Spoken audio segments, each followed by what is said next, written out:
प्रिय विद्यार्थियों, आज हम बीए पार्ट फर्स्ट ईयर का सेकंड पेपर भारत में समाज के अंतर्गत पश्चिमीकरण विषय पर चर्चा करेंगे। पश्चिमीकरण का भारतीय समाज पर प्रभाव। पश्चिमीकरण का भारतीय समाज पर निम्नलिखित प्रभाव पड़े हैं। नंबर 1, सामाजिक जीवन और संस्थाओं पर प्रभाव। पश्चिमीकरण के परिणाम स्वरूप भारतीयों के नगरीय एवं ग्रामीण जीवन व उनसे संबंधित संस्थाओं में अनेक परिवर्तन आए हैं। ये परिवर्तन जाति प्रथा, संयुक्त परिवार, विवाह, स्त्रियों की स्थिति और खान-पान व व्यवहार प्रतिमानों में स्पष्टतया देखे जा सकते हैं, जो निम्नलिखित हैं। 1.1 जाति प्रथा पर प्रभाव। भारत में जाति प्रथा का रूप खंडात्मक था। समाज में उनकी स्थिति उच्च व निम्न क्रम में थी। परस्पर खान-पान, छुआछूत, मेलजोल संभव न था तथा व्यवसाय भी वंश परंपरा से निर्धारित थे। प्रत्येक व्यक्ति की अपनी पंचायत होती थी, जो समाज में व्यक्ति को अनुचित कर्म करने पर दंडित करती थी।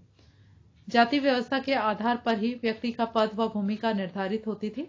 पश्चिमीकरण के प्रभाव से जाति की संरचनात्मक संस्थात्मक विशेषताओं में परिवर्तन आया।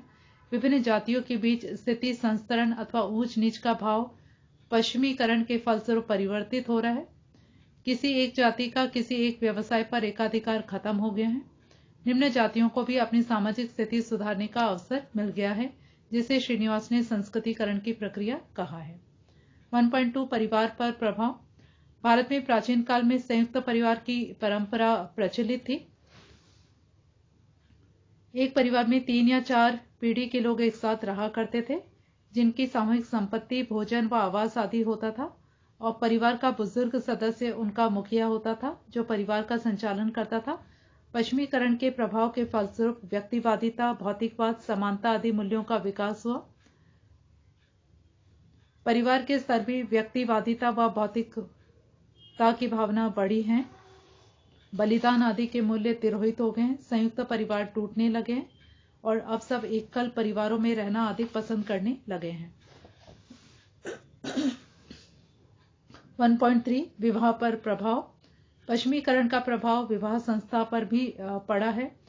प्राचीन काल में व्यक्ति अपनी पसंद से विवाह नहीं कर सकता था, लेकिन आज का युवा पढ़ लिखकर जीविकोपार्जन करने लगा है, तभी वह विवाह करता है और विवाह में जीवन साथी का चुनाव खुद की मर्जी से करता है। प्राचीन मान्यताएं अब खत्म हो गई हैं। अब अपनी जाति में विवाह करना अनिवार्य नहीं है। बाल विवाह, अंतर विवाह, बहिर्विवाह, कुलीन विवाह, बहु विवाह आदि की मान्यताएं अब समाप्त हो गई हैं। अब प्रेम विवाह, कोर्ट मैरिजेस, अंतरजातीय विवाह आदि का चलन बढ़ने लगा है। अब विवाह धार्मिक संस्कार न होकर एक समझौता बन गया है। 1.4 स्त्रियों की स्थिति पर प्रभाव। पश्चिमीकरण के कारण जो है, स्त्रियों की स्थिति पर व्यापक रूप से प्रभाव पड़ा है। अब महिलाएं शिक्षित होकर आत्मनिर्भर होने लगी हैं और घर की चार दीवारी से अब बाहर निकलने लगी हैं। वो खुद निर्णय लेने की स्थिति में भी आ गई हैं। इस प्रकार से उनकी स्थिति में व्यापक सुधार आया। 1.5 खान-पान, रहन-सहन व व्यवहार पर प्रभाव। पश्चिमीकरण के फलस्वरूप भारतीयों के रहन-सहन, खान-पान और व्यवहार के प्रतिमानों में अनेक परिवर्तन आए हैं। अब लोग मेज कुर्सी पर भोजन करने लगे हैं। भोजन करते समय जूते पहने रहते हैं। होटलों में खाना, चाय का पान करना स्वाभाविक बातें हो गई हैं। पहनावा विदेशी हो गया। स्त्रियां भी अब हर प्रकार की पोशाक धारण करने लगी हैं और सदस्यों के संबोधन में पश्चिमीकरण की छाप देखी जा सकती है। मम्मी, डैडी, हाय, हेलो, हाथ मिलाना, गुड नाइट, गुड मॉर्निंग जैसे व्यवहार अत्यधिक प्रचलन में आ गए हैं और भारतीय भोजन का स्थान अब पाश्चात्य भोजन ने ले लिया है। नंबर 2, राजनीतिक जीवन पे प्रभाव। पश्चिमीकरण के फलस्वरूप राजनीतिक जीवन पे भी जो है व्यापक प्रभाव पड़ा है। पश्चिमीकरण के फलस्वरूप भारत की संपूर्ण राजनीतिक व्यवस्था में परिवर्तन हो गया है। अंग्रेजी शासन काल के दौरान पंचायतों के अधिकार छिन गए, धार्मिकता पर आधारित सिद्धांत समाप्त कर दिए गए और भारत में एक समन्वित शासन व्यवस्था लागू की गई।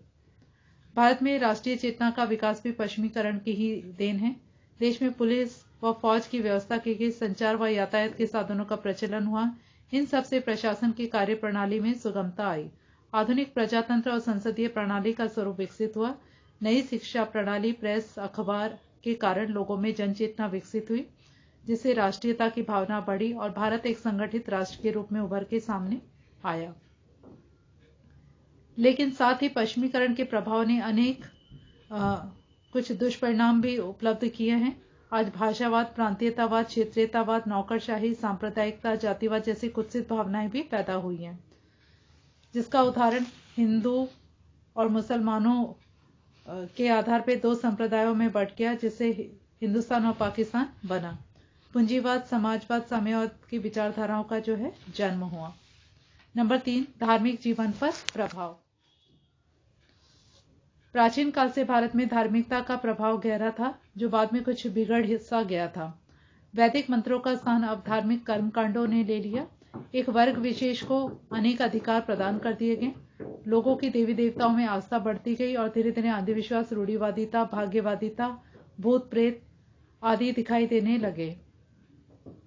अनेक बुराइयों फैलने लगी। देवदासी प्रथा, सती प्रथा, छुआछूत, बाल विवाह, विधवा विवाह निषेध, पर्दा प्रथा, जाति प्रथा, मृत्यु भोज आदि। पश्चिमीकरण की शिक्षा के कारण लोगों में नई चेतना का विकास हुआ। अनेक धार्मिक सुधारवादी आंदोलन हुए। ईसाई धर्म प्रचारकों ने इन बुराइयों को खत्म करने के लिए पुरजोर प्रयास किया। मानवतावादी दृष्टिकोण से लोगों का जो है परिचय हुआ। धार्मिक कर्मकांडों का खंडन किया जाने लगा। ईश्वर और धर्म में आस्था कम होने लगी। रूढ़िवादिता खत्म हुई। हिंदू धर्म में मानवतावादी विचारों को अपनाया गया। नंबर 4, शिक्षा पर प्रभाव। प्राचीन समय में आश्रम व्यवस्था विद्यमान थी, लेकिन अब वर्तमान में पश्चिमीकरण के कारण सार्वभौमिक शिक्षा प्रणाली लागू की गई। सभी लोग शिक्षा ग्रहण करने लगे।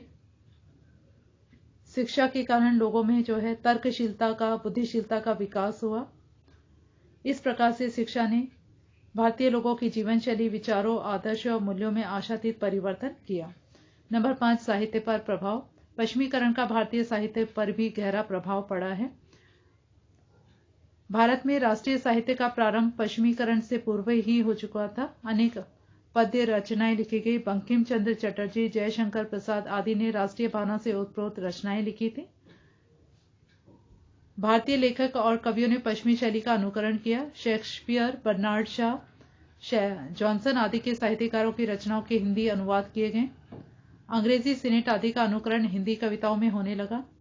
अंग्रेज और जर्मन विद्वानों ने संस्कृत साहित्य का अंग्रेजी में अनुवाद किया और भारतीयों को इसकी वास्तविकता से परिचय कराया। संस्कृत साहित्य में निहित कला, दर्शन, धर्म आदि का ज्ञान जनसामान्य को कराने में पश्चिमी साहित्यकारों का योगदान रहा है। अतः कहा जा सकता है कि भारतीय साहित्य पर पश्चिमी साहित्य का प्रभाव पड़ा है। नंबर 6, आर्थिकी पर प्रभाव। प्राचीन भारतीय अर्थव्यवस्था ग्रामीण अर्थव्यवस्था थी, जिसकी विशेषता कुटीर उद्योग, धंधे व कृषि कही जा सकती है। कृषक अपनी आवश्यकताओं के अनुसार उत्पादन करते थे। साप्ताहिक मेलों में उत्पादित वस्तुएं खरीदी व बेची जाती थी। पश्चिमीकरण के फलस्वरूप बड़े बड़े उद्योगों का विकास हुआ। बड़े कल कारखाने स्थापित किए गए। मशीनों की मदद से बड़े पैमाने पर उत्पादन होने लगा, जिससे ग्रामीण कुटीर उद्योग धंधे खत्म हो गए। किसानों द्वारा तैयार किया गया माल मशीनों द्वारा तैयार किए गए माल की तुलना में कमजोर पड़ गया। औद्योगिकरण के कारण अंतर्राष्ट्रीय व्यापार बढ़ा। किसानों ने भी कपास, जूट, गन्ना, तिलहन और तंबाकू आदि की खेती करना शुरू किया। पश्चिमीकरण का नगरों की आर्थिक स्थिति पर भी प्रभाव पड़ा।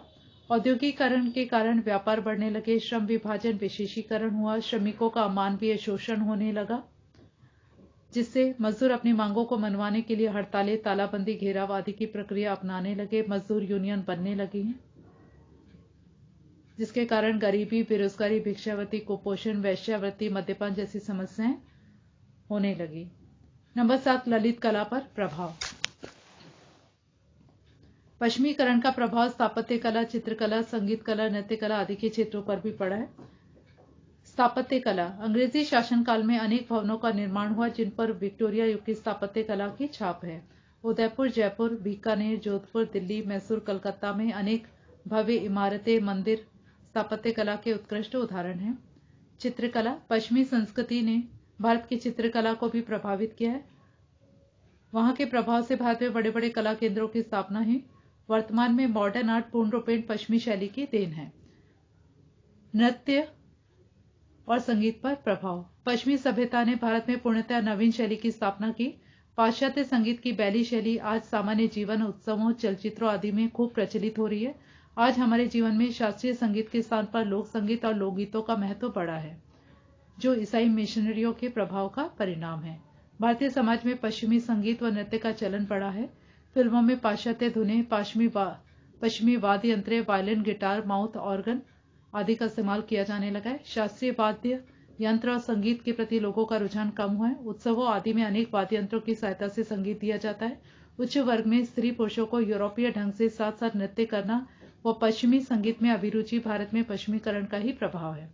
इस प्रकार पश्चिमीकरण के प्रभाव के फलस्वरूप भारतीय समाज के अनेक पक्षों पर प्रभाव पड़ा है।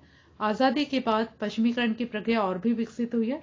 औद्योगिकरण, नगरीकरण, मशीनों का आविष्कार, ज्ञान विज्ञान के क्षेत्र में उन्नति आदि पश्चिमीकरण का ही परिणाम है। धन्यवाद।